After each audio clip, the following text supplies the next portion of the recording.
What is the most well-known Five Nights at Freddy's fan game of all time? Obviously, if you know anything about the fandom, you'd know that the answer to that question is Five Nights at Candy's, the first fan game to ever meet the quality of the official games, the first of its time.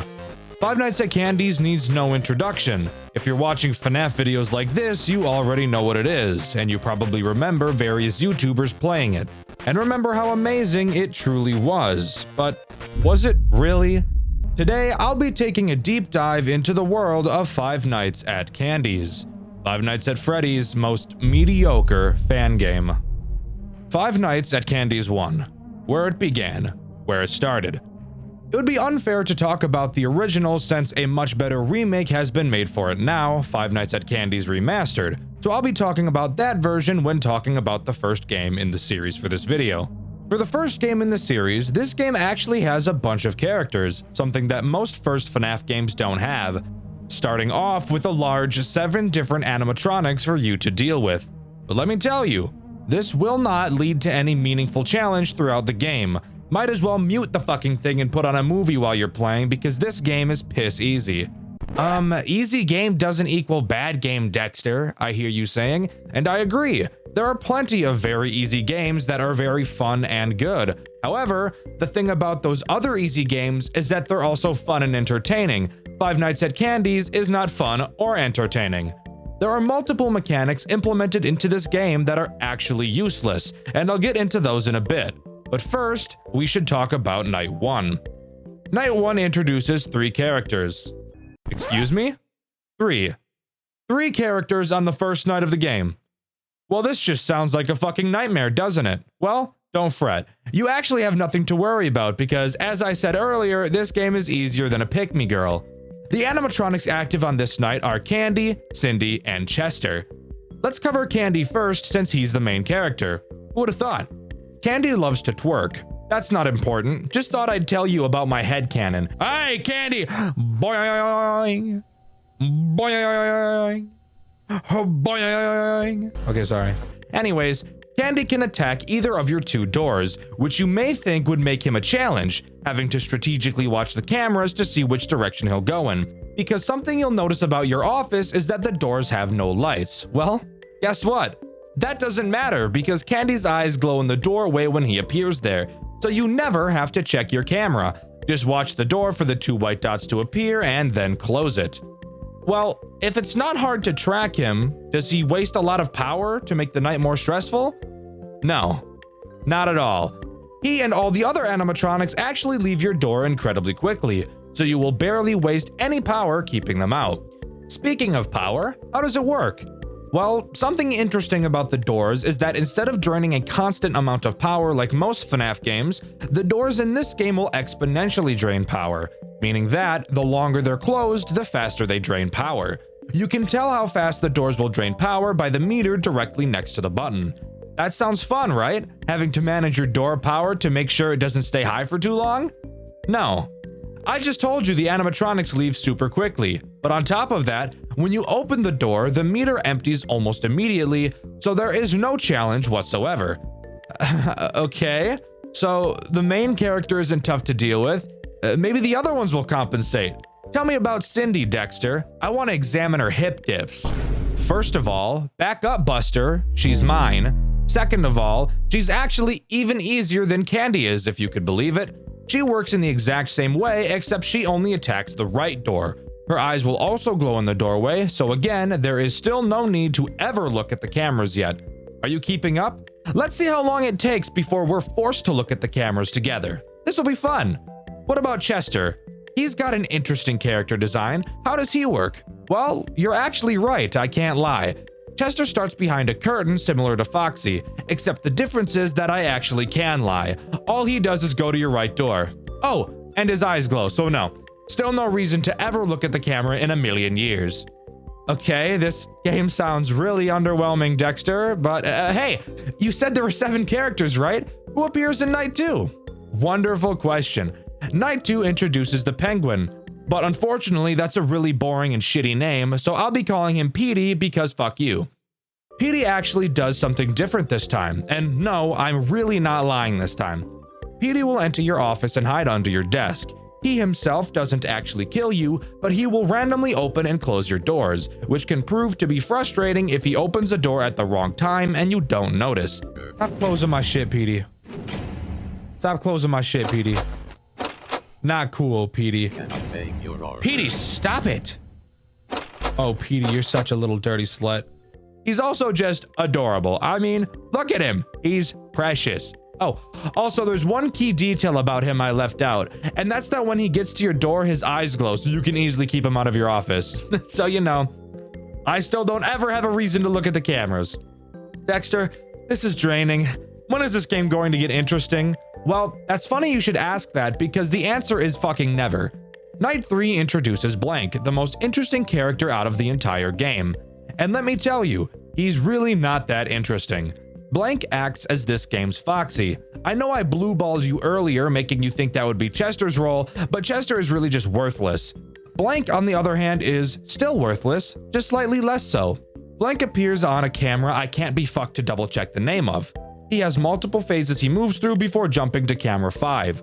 Once in camera 5, if you look at him, you'll see him swing his fist towards the camera, which is actually the glass window directly in front of you. If you don't close the window in time, he'll break the glass and then break your back from behind.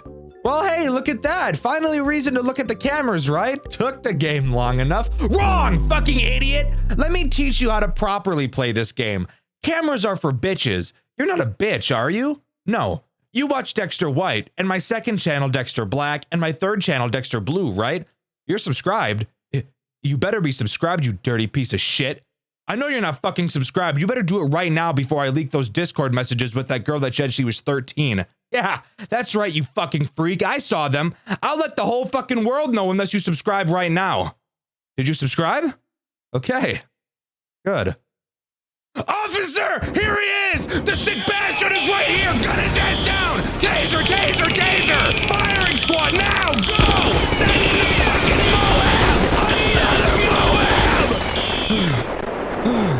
Moab! Okay, now that we got that sick fuck out of here. No, you still don't have to use the cameras, and it all has to do with your doors. Remember how I explained the exponential power usage? Yeah, we're about to break that mechanic. Here's all you have to do to beat every main night in this game. The night starts. Close all 3 doors. Whenever a door reaches stage 3, open it, wait for it to empty, and reclose it. That's it. Repeat this process throughout the whole night, and congrats, the game is over. Wrap it up and go home, bro, you did it. You still might be wondering how that deals with Blank. Well, that's easy. It only takes the door about 1.5 seconds to go back to empty. So while yes, technically speaking, Blank could break through your window in that 1.5 time frame, but the chances of that actually happening are pretty much slim to none. But let's imagine that this isn't an absolutely game-breaking strategy and move on to night 4, which introduces Old Candy, this game's poor attempt to make the game difficult. Old Candy works the same as every other normal character in this game. He moves to your left door and then attacks if the door isn't closed. But the big difference he has from the other character is that his eyes don't glow in the doorway. Usually, this is where I'd praise the game for finally doing something right. But the door strategy we've established earlier really destroys all hope this game had of redeeming itself. While yes, alone this would usually cause Old Candy to be another reason to check the cameras along with Blank, since you don't have to, it literally doesn't even matter. Night 5. Anything cool? Literally no. It's just a harder version of Night 4. But how about Night 6? Is that any better? Kind of, I guess. Night 6 adds the Rat. Oh shit! A rat! Who does literally the exact same thing that Old Candy does. That being, you're unable to see his eyes in the door. Oh, and he can attack both doors like Candy. Mazel tov. It doesn't matter though. Again, because of the keep the doors closed the whole time strategy, this will make it feel like he never was there to begin with. In fact, would you believe me if I told you, even me, yes, Dexter, the guy who is so criminally bad at FNAF games he is often incapable of beating the 6th night of fan games, completed 720 mode on his first attempt while Petey was in the office at the same time. Would you believe me? If you said no, even after hearing about the broken strategy I talked about earlier, then I'm incredibly hurt that you would think I'm that fucking bad at video games. But yes, I did in fact beat 720 mode on my first attempt while Petey was in the office for a majority of the run. What are you gonna do about it? Wow, Dexter, this game is actually pretty fucking bad. I have no idea why I've been glazing it for as many years as I have been. Well, relax. You're right. But the remastered version of Five Nights at Candy's does actually add a secret night that I think is pretty cool. And guess what? You actually have to use your camera to beat it. Let's talk about it. If you go to the extras menu and stare at the rat for long enough, a code will appear on screen. If you input that code into the custom night menu, you will unlock a hidden night null, a final boss fight night against Shadow Candy. How does it play? Well, once you understand how he works, it's not a very difficult night, but I still think it's cool. To start the night, you need to look at Shadow Candy and the cameras, who appears on a camera that, once again, I can't be fucked to double check the name of. So editor, put the camera number on screen for me. There, that camera. Once you look at him, the night will begin. His movement pattern is unpredictable, but not too difficult to understand. He will try to get to your office like any other animatronic, but he can attack either of your doors and your window. If he gets to your office, you don't lose immediately. He'll jump scare you, yes, but instead of killing you, it will make you lose a decent chunk of power and cause the time to stop moving. In order to get the time to begin moving again, you have to look at the cameras and find an origami cat and click it. It will then return back to your desk, and then the time will resume as normal. So, we want to prevent Candy from getting into our office. How do we do that? If you're shitty at doing your job and Shadow Candy gets to your door, you're not immediately fucked. When he attacks, he will play a very quick animation in whatever doorway he's attacking from. In that small time frame, you will be able to close the door. You will still lose a decent chunk of power from this, but it won't be as much as if he jump scared you. Okay, so we want to prevent Shadow Candy from getting to the door, period. How do we do that? This part is pretty easy, but you need to be quick and accurate with your mouse. I've realized I haven't yet explained how the cameras worked yet, but that's because you haven't ever had to use them up until this point, so I'll explain them real quick. They have a flashlight like FNAF 2. That's it. There's nothing else special about them. However, this does lead into how Shadow Candy works. When Shadow Candy leaves insert camera number on screen editor, you will have a limited amount of time to find him on your cameras before he reaches your office. You will have to quickly check each camera to try and find him, and when you do, all you have to do is stare at him and he'll return to insert camera number on screen editor. However, there's still one super cool thing about Shadow Candy. Every time he moves, he will only be visible on either the cameras that are off or the cameras that are on. Meaning if your camera lights are on after he moves, there is a chance you won't be able to see him on any camera, and you'll have to switch your camera lights off and quickly recheck every camera to see where he is. So you do have to be very fast, which I actually think is pretty cool for a secret boss fight night like this. Again, it's not a very hard night once you know what you're doing, but I do want to give this game a little bit of praise since I've been shitting all over it so far. Before we move on to the next game, there's one small detail in this game that I really want to talk about, and that's the two other secret endings. If you go into the custom night menu and set everyone to 0 except Petey, setting him to 20 and begin the night, if you close all the doors and have the power run out, you'll get a secret ending with text on your screen stating that all you have to do is wait now, since there's nothing in the building that can kill you. If you instead let Petey into your office and then lose to power outage, it will additionally add that you're alone with a penguin. Literally so unimportant, but I love little details like this in games, so I had to mention it. Oh wait, I should probably talk about this game's fucked story, shouldn't I? Well, after each night we get a cutscene. After night 1, we load onto camera footage of a conveyor belt that's empty. Turning to the left, we see a weird, sad version of the marionette, who we later learn has the name Vinnie. As you look away from him, he does a backflip onto your dick and rides it like a bike. Night 2's cutscene begins with us being unable to see anything, only hearing people screaming. Afterwards, the camera cuts to show some endoskeletons covered in blood. Night 3 shows the conveyor belt under investigation, with the puppet fucker tweaking out and busting it down, looking at me up and down, trying to magic mic me. Night 4 shows Candy and Cindy on the conveyor belt, new and cleaned. Looking to the left shows the pussy pointing at them, and looking back, we see both of them are gawking at me. Eyes off the prize, guys. I know, my pecker is massive, but you don't get to have it. Night 5 shows Blank and Old Candy on the conveyor belt. Marionette comes up behind them, looks at us and tells us it was a mistake and a problem. Ooh, spooky. I almost shit my pants. Night 6 shows what happens right before Night 5, originally also having the rat on the conveyor belt. It gets up and walks away, which would lead me to believe that the rat might be one of the first animatronics capable of moving on its own, Or maybe I'm just bugging and trying to seem interested in a story I'm not at all interested in right now. I promise the third game tells the story way better than this garbage, so stick around. Also subscribe, because you love me, don't you? Please say you do. And finally, Night Null shows a teaser for Five Nights at Candy's 4, which by the way, I believe is never coming out. Now, it hasn't been confirmed that it's canceled by the way, but we haven't heard anything about it from the creator for over 2 years, so I think it's pretty safe to say that it's dead, but who knows. And that's all Five Nights at Candy's Remastered has to offer. Overall, a very mediocre game, but I bet you'd be able to guess that's how I felt about it by the title of the video. Now, time to move on to Five Nights at Candy's 2, right? Thankfully, no. That is by far the weakest and worst game in the series, even having the creator Emil Mako agree that it's not good at all. The reason I'm not covering it here, in the video all about the Five Nights at Candy series, is because I dedicated an entire video on this channel to shitting all over that game. I recommend if you haven't seen it to go watch it now and then come back to hear me talk about the third game, which is what we will be doing next. Alright, Five Nights at Candy's 3 time! Hooray! Hooray! Undoubtedly the best game in the main series. Let's figure out why. It opens to a cutscene of Vinnie facing away from the camera, talking about how he knows we remember something, and that whatever it is was all our fault. We will soon learn it was in fact not our fault, but before we can dive into that, we should talk about the gameplay. Yay! My favorite part about writing these videos, and for once that isn't ironic. Starting the game, before night 1 begins, we get another cutscene.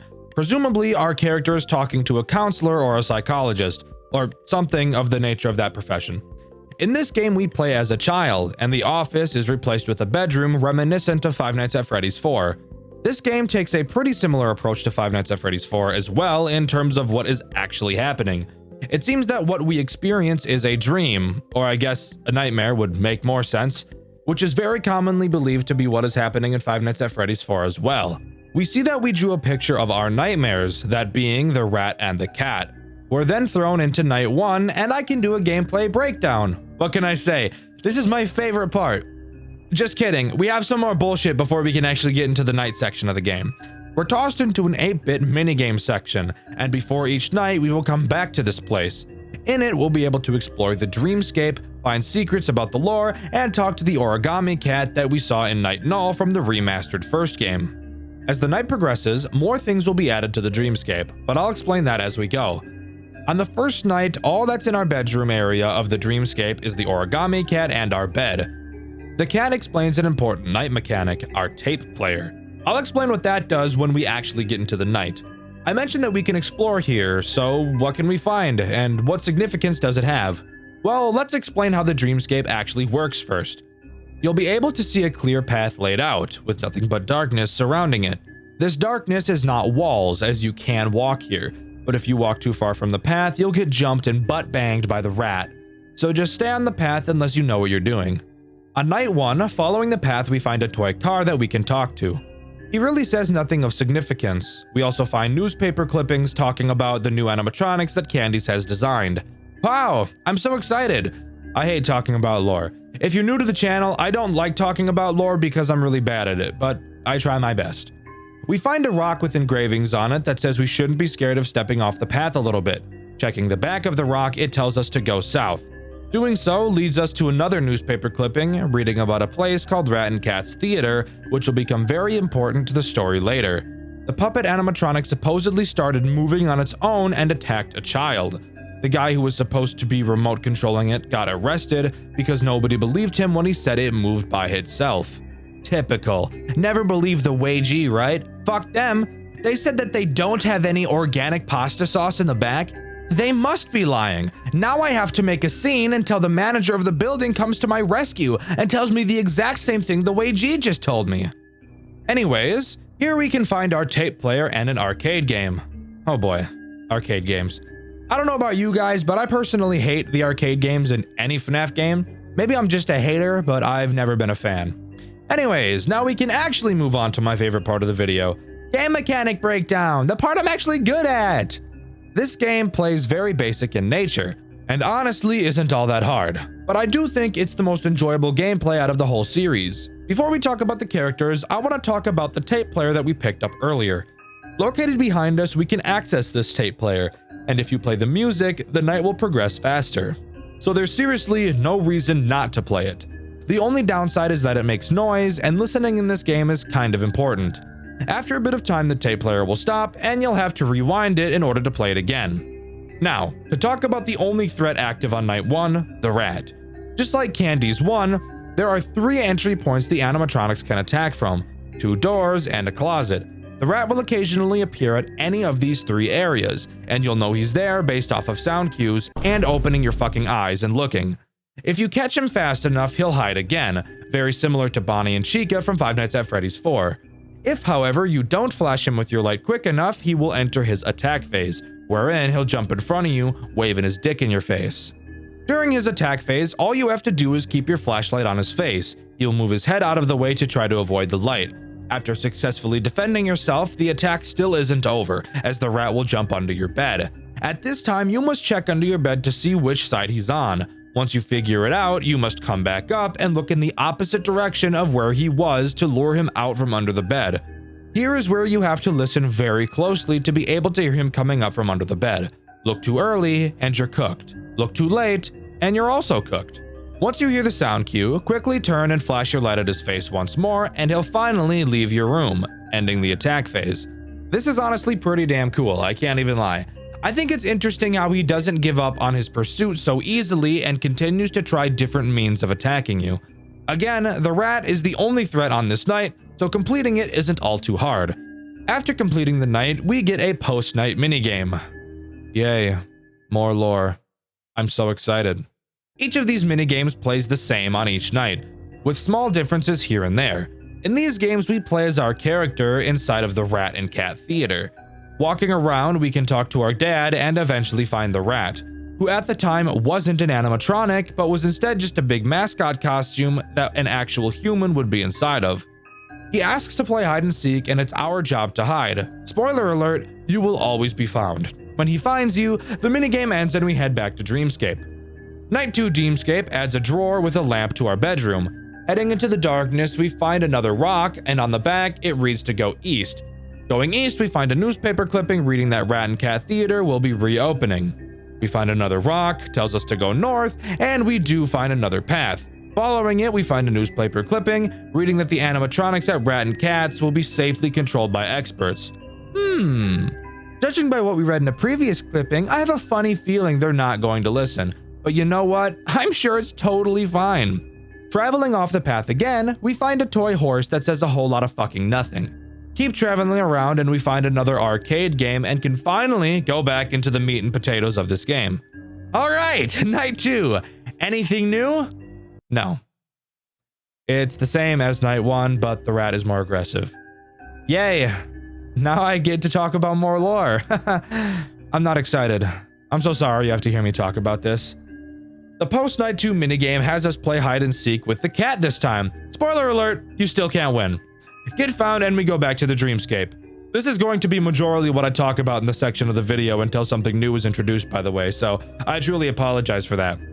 Dreamscape Night 3 actually introduces something new, Nightmare Cat. Not only will he be active in the nights now, but in the Dreamscape as well. His purpose in the Dreamscape is to give you a time limit for how long you can be in the darkness. However, it's a very generous amount of time, so I highly doubt it'll be a huge problem. We find a rock with engravings telling us to go east. You know how this goes by now. We find a newspaper clipping explaining that the building has arcade machines. Huh, riveting lore. Thanks for telling me, asshole. Find another newspaper clipping that literally just says adults can talk and drink coffee. What the fuck am I playing right now, guys? Is this story actually good? Why do I give a fuck about such minor details like this, bro? Oh hey, another newspaper clipping. I wonder if it says anything of substance. It doesn't. It says kids can have fun. Wow, my jaw is agape right now.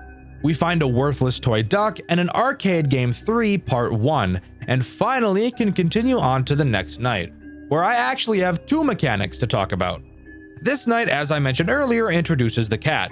His mechanic is very simple, but can prove to be an annoyance if timed improperly with the rat. The cat will at random appear on the left or right side of your bed. You'll be able to hear it breathing. When you do, all you have to do is turn towards it and hold your light on it until it hides away. Easy. The only time this becomes a problem is if he attacks you while you're dealing with the rat. Since the rat's attack is so long, there's a decent chance that cat and rat could Eiffel Tower you, which I can guarantee there is rule 34 of, but I don't have the bravery to look for it myself. The other new mechanic is knocking. This is both a blessing and a curse. When the rat appears at one of your doors, there's a chance he can knock. It's a very loud knock, so you should always hear it. However, the rat will always try to trick you by knocking at a door he's not actually at. The knock will be directional, so if you hear a knock on your left side, you know that the rat is either at your right door or your closet, which can actually really help narrow it down on later nights when you have to be quick. Nothing else really to talk about here, so let's move on to the next stupid fuck-ass lore dump. In this minigame, we see a man dressed as the puppet. He says that usually Vinnie is with him, which leads me to believe that Vinnie is probably the robot puppet that attacked the child. Moving on, we talk to the rat, play an unwinnable game of hide and seek again, and it's back to the Dreamscape. A lot of people glaze this game for having a good story, and I'll admit that from what I understand, it's pretty cool, but holy shit, the way it tells its story is so goddamn cock-sucking boring, bro. I don't want to play hide and seek for the millionth time, dude. Seriously, please, do something different, I'm dying. In the Dreamscape, we find a newspaper clipping reading about a new horror movie, and saying the actor did a really good job playing a psychopath. Gonna take a wild guess, that's probably because the actor is a psychopath. Why the fuck am I reading about this? I need someone to explain to me in the comments because I'm stumped. We find part 2 of the third arcade game, a stupid fucking toy robot, and a note written by who I'm guessing is the guy who was dressed as the puppet. He says that the theater was never meant for him and that he always wanted to be an actor. Now, I'm going to guess that this guy is also the actor who played the psycho we read about earlier. Anyways, who gives a fuck? Next nighttime! Is there anything new? No, it's just harder. Let's talk about the minigame. Wanna guess what we do? That's right. Play hide and seek with the cat and fucking lose because we're garbage. Dreamscape time! Boy, this game is really short when you break it down, huh? A lot of filler bullshit when you stop and think about it. In the Dreamscape, we find a note mentioning a brutal accident between 2 theater coworkers, but it doesn't go into detail. Another newspaper clipping we find later explains a bit more. Both actors were found dead, one from asphyxiation and the other from cracking their neck on the edge of a table. It seems that one choked the other, killing them, and then passed out from the adrenaline and died against the table. That seems a bit coincidental, doesn't it? And we did just learn there was an implication that someone else was a psychopath. Something fishy is going on here. Finally, we find a toy teapot and part 3 of the third arcade game and can go to my favorite part. Just kidding, nothing new is added. It's just harder again, so I have nothing fun to talk about. Minigame time! I'm losing my fucking mind! Finally, in this minigame, something different happens. This time, we played hide and seek with the cat, except the cat is going to try to find a fuck ton of kids like Jared Fogle. This time, however, we go to hide in a different spot than previously, inside of one of the employee-only rooms. Inside, we find Vinnie, the controllable puppet, and we hide inside a locker. The rat quickly follows behind us, and human Vinnie comes in to scold the rat's actor for being drunk around the kids. Rather than just explain this to you, I'd rather just show you what happens. Do you have any idea what would happen if any of the parents found out that one of our actors is drunk? Think of our careers. Think of the children. What about the children? They love me. I'm the most popular character in this freaking show. Don't be jealous that I've got talent and you don't. You have no idea what you're talking about. Take off that costume, you're going home. No, I'm gonna go back out there and keep this damn show alive. No, you're not. Take it off now. Oh shit. Cut it out. Oh, dick. Toy Chica, do that to me for real, please. My Toy Chica. You know what I mean. Let me go, bitch. Damn, please. Please.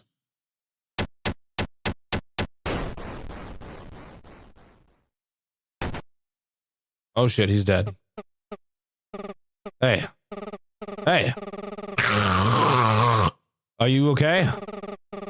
Come on, man, this isn't funny. Oh no. No, no, no. With all the... What happened? Lock the door. I didn't mean to. I was was an accident, I swear. He just, You have to call an ambulance and the police. You have to tell them what happened. No, wait. Was always a bit unstable. He'd been drinking. We found him like this. Yes. That's what we have to tell them. We found him dead in here. Listen, it was an accident, an honest mistake. We have to tell them what really happened. But I can't.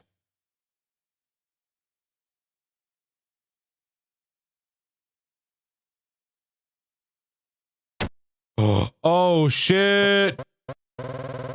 What are you doing?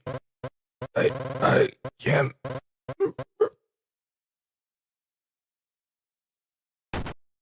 That's right. The two co-workers weren't fighting each other. Instead, they were both murdered, and we were inside the closet, able to hear and witness the entire thing go down. At the time, human Vinnie had no idea we were there, and he thought he could just dust his hands and have the whole thing blow over to be an accident, moving on to become the movie star he'd always wanted to be. But now that we've been talking with our counselor, we remember, and with the truth coming out, Vinnie was held responsible. And let me tell you, this motherfucker is not happy one bit. This is why he was saying it was our fault at the beginning, which, bullshit, by the way. It's your fault. You killed them, you retard. Going into night 6, we talked to Vinnie once more. He explains again it's our fault and that he will personally make sure that we never sleep again. Night 6 consists of only Nightmare Vinnie. And let me tell you, this night is no walk in the park. Vinnie works the exact same as the rat, except he's more aggressive, and his attack phase is much more brutal. When he attacks, instead of moving his head, it will rotate in a circle, making following his head incredibly more difficult. The window for flashing him is also much smaller, and the amount of time you can spend not flashing him is microscopic, like your penis, bitch. This night is fucking hard. I know there are challenges in this game that make it harder, and I know there's a more difficult version of this game called FNAC but better that makes it even harder, but fuck you. This night is a pain in the dick.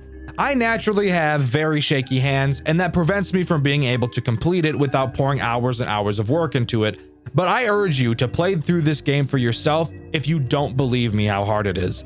Keeping your mouse on this fucker is ass. Very ass. Big ol' jiggly dick ass. Do you like nuts in your mouth? Do ya? Because you're gonna have a lot of nuts in your mouth while you're getting teabagged by this asshole.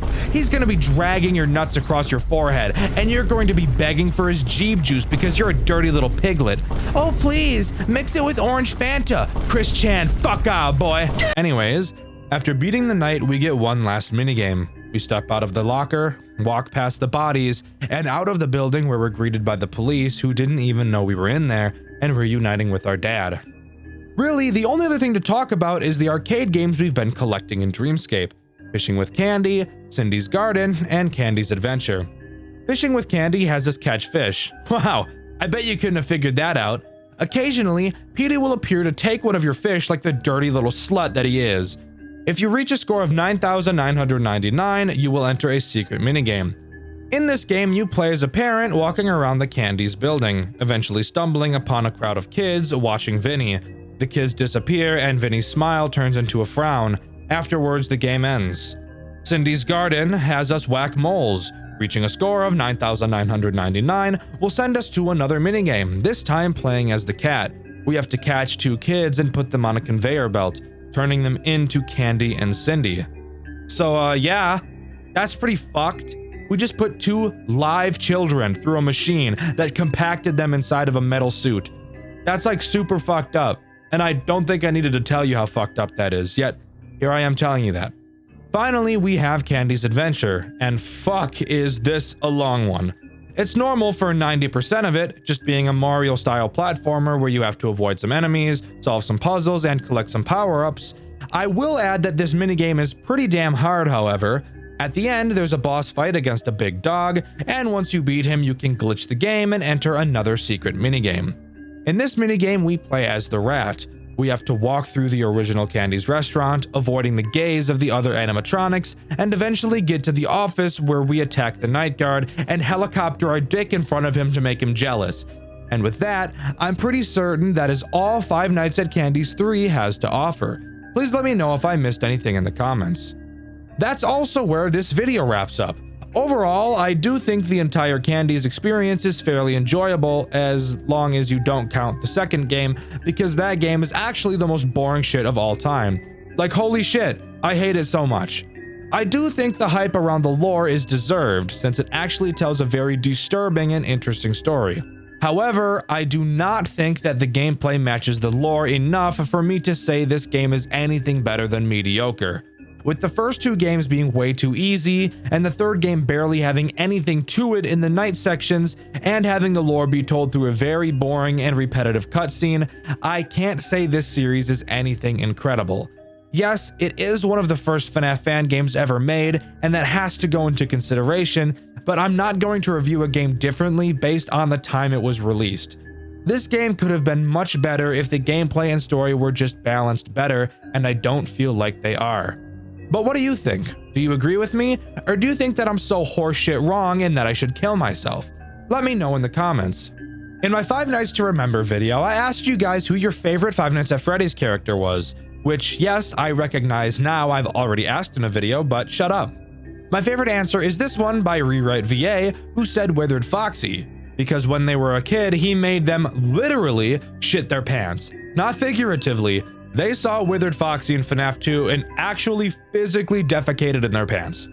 The question of this video is, do you think Five Nights at Candy's still holds up today, and why? With the question of the video being asked, I've been Dexter, and I'll see you all in the next video. See ya!